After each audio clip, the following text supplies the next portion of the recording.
Telegram forced to crack down on paid posts. Telegram and its users are done skirting Apple's strict payment guidelines. The encrypted messaging platform had to crack down on its iOS users who have been creating paid posts through third-party methods because they violate Apple's payment policies. Until recently, the messaging platform allowed channels to set up paid content through the help of payment bots.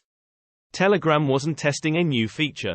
The company had simply, and without fanfare, let creators use an independent payment system away from Apple's clutches. Content creators could set the prices and let their fans support them directly. Telegram CEO Pavel Durov said in a recent post that creators would receive close to 100% of whatever their subscribers paid. However, this is all going away once Apple caught wind of the payments and wasn't happy that it wasn't receiving its 30% tax cut. Durov states that because Apple has complete control over its ecosystem, the developer has no choice but to disable paid posts on iOS. Presumably, if it doesn't, Telegram would be removed from the App Store. Durov goes on to accuse Apple of destroying the dreams of developers and crushing entrepreneurs with a tax that is higher than any government-levied VAT value-added tax. He calls for regulators around the world to take action against a $1 trillion monopoly abusing its market dominance. Telegram states it will continue to work on new tools for creators to monetize their content outside of Apple's restrictive ecosystem.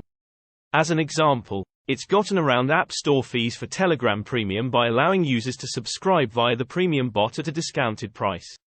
We reached out to the developer and asked what will happen on Android. From the looks of it, paid posts will continue appearing on Android devices. This story will be updated if we hear back. If all this sounds really familiar, that's because something similar has happened before. In 2021, video game developer Epic Games sued Apple after the latter pulled Fortnite from its App Store. According to reports, Epic broke its agreement with Apple by allowing players to purchase in-game currency through third-party methods and circumventing the 30% tax. The judge in the case ultimately ruled in favor of Apple, but court appeals continue to this day. Since the lawsuit, we've started to see other entities speak out against Apple. You have the likes of Spotify calling the tech giant anti-competitive because of App Store rules that make buying an audiobook overly complicated. Newfound Twitter wrangler Elon Musk said back in May that 30% is 10 times higher than it should be, and South Korea thought so.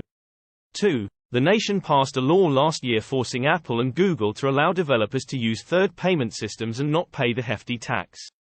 The current state of the App Store is a hot topic as it was arguably the envy of the industry at one point. But public sentiment has shifted. Be sure to read our recent opinion piece on why the Apple App Store is hurting the iPhone experience.